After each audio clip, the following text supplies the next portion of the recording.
खालिद भाई ने इन्हों का WhatsApp हैक हो गया। सर जी किवें हैक होया? सर जी मेरा ना कल कितों TCS आना सी, बिल्टी आनी सी। हाँ जी ठीक है, बिल्टी मतलब कि बिल्टी तो हले मैं पहुंची नहीं है। जिवें कराची लाहौर वाला शहर में बिल्टी आती है ना, तो बिल्टी भेज देंगे नाल TCS। मैं TCS तो मैसेज आया, फोन आया, उन्हें कहा जी तुहाडी बिल्टी आई है तो तुसीं ना वो राइडर नूं असीं वो कोड देना है, तुहाडी स्लिप फिल करनी है, तो तुसीं जिहड़ा ना ऑन ही रहना WhatsApp ते। तो तुहानूं हुण WhatsApp तो मैसेज आएगा, तुसीं वो ना कोड जिहड़ा ना तुसीं सानूं दसना। WhatsApp ते कोड आया तो मैं कोड चलदी गल ते उन्होंने कोड दस दिता तो उन्होंने मेरा WhatsApp हैक कर लिया। तो हुण नुकसान की हो रहा? नुकसान ये हो रहा है कि वो मेरे जानने वाले जिन्ने भी नंबर है सी मेरे कॉन्टैक्ट लिस्ट के सारे अप्रोच करके उन्होंने पैसे वैसे मंगवा रहे हैं, मतलब कि अप्रोच कर रहे हैं पैसों वास्ते, पैसे दे दो।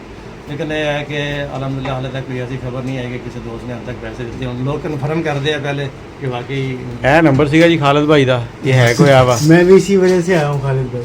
अच्छा, मैं मैसेज दिखा रहा आपको यार, पैसे आ गए।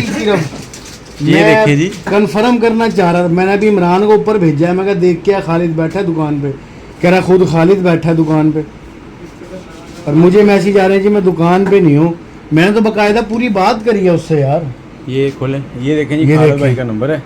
अब ये बंदा पैसे मांग रहा है। उसने सलाम दुआ करी है, ये उसने नंबर भेजा है जी मुझे, जैज़ कैश का मरियम के नाम से। ये मरियम। अब हमारे मुल्क में सबसे अफसोसनाक बात पता क्या है?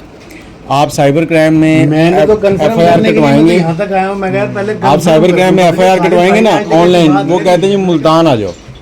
अब मुल्तान जाओ, मुल्तान जाने का एक दिन का खर्चा 5,000 रुपये एक आम आदमी का है, क्योंकि आपने जाना है, 3,000 की दिहाड़ी ख़राब हो गई और उसके बाद किराया लग गया, खाना खाया, और वहाँ पे आपका काम होगा या नहीं होगा। जब FIR कट गई उसके बाद आपने रोज़ आना जाना है वहाँ का। अब ये मरियम के नाम पे जो सिम है, इसके ऊपर सीधा सीधा केस बनता है, इसको उठाएं अंदर डालें, लेकिन कोई नहीं डालता। बेचारी पता नहीं कौन आएगी, ਉਹਦਾ भी नंबर किसी ने लिया होएगा जो मरियम जी जेड़े मोबाइल 'ਚ ਚੱਲਦਾ, मोबाइल ਦਾ पता लग ਜਾਂਦਾ। मोबाइल तो पता चलता था, बंदा ट्रेस करना एजेंसियों वास्ते तो मसला नहीं है वो तो, लेकिन करते नहीं ना। करते नहीं।